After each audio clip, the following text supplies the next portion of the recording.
Greetings Witchers and welcome to my first guide for The Witcher 3 Wild Hunt. The Witcher 3 is finally out and myself, in cooperation with Fextralife, will be bringing to you a series of video guides in order to help you overcome any difficulties and optimize your gameplay. On this first vid, we're focusing on the character skill tree, so without further ado, you open your management window and go to character. On the top left we have 5 tabs. 3 of them are your specified development paths. The 4th is general development and the 5th is your secondary inventory of mutagens acquired by slaying monsters, looting plants and other various scenarios. For the 3 first of these tabs, the game refers to them as branches. You have the first row unlocked from the get-go.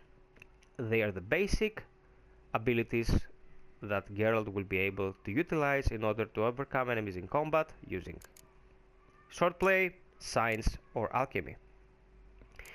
The 4th, the general skills, comes locked at the beginning, but each of the 10 perks here requires just 1 skill point. Since they are general skills and help with various scenarios, for example, Sun and Stars, during the day, vitality regenerates by an additional 10 points per second when not in combat.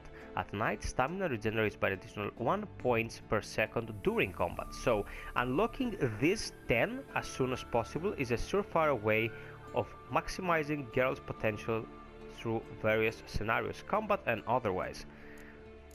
The 5th, Mutagens, is as I stated, secondary inventory that will include your mutagens. Your mutagens can be equipped on those 4 slots at the edges of your skill development path.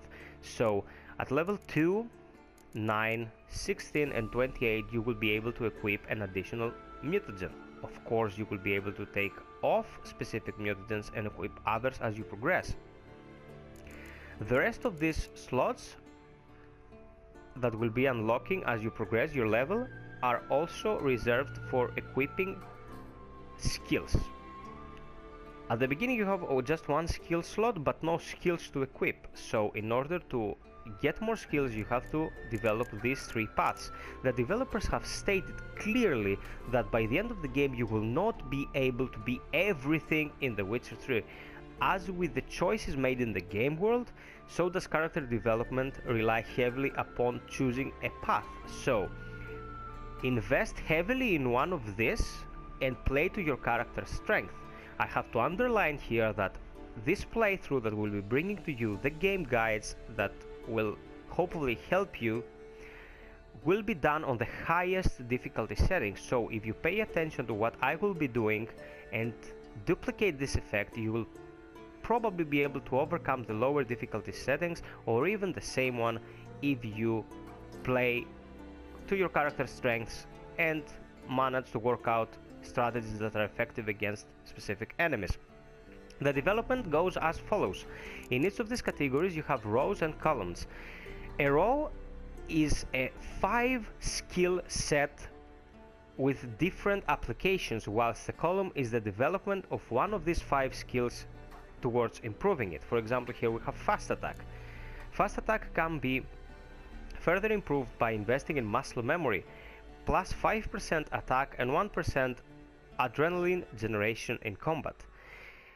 To progress to the 3rd row, you have to have invested on the rows above it beforehand. So for example, to get precise blows here for our fast attacks, we have to have invested 8 points or the 2nd row.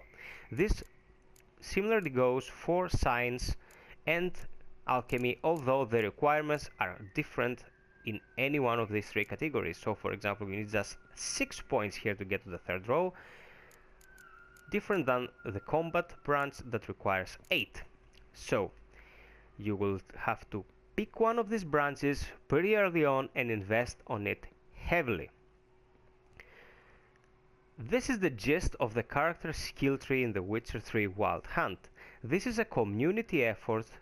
I am very proud to be working with Fextralife on this, so head over to the wiki, fill in any info you might come across and help the community progress as a whole by helping your fellow gamers. And of course, don't forget to leave comments below this vid with what you might need to be showcased next, suggestions or maybe corrections to mistakes that I might be making along the way to help optimize the series of guides and help the people playing the game along with us all over the world to the best of our abilities. So, don't forget to subscribe, like and share this vid for more content that's incoming, and visit the Fextra Live wiki for all the information you might need on the game. I'm Fayez, coming to you on the 19th of May 2015 with my very first guide on The Witcher 3 Wild Hunt, courtesy of Fextra Live. Updates coming for you soon. Until next time, be well, stay frosty, and always strive for perfection, people. Cheers.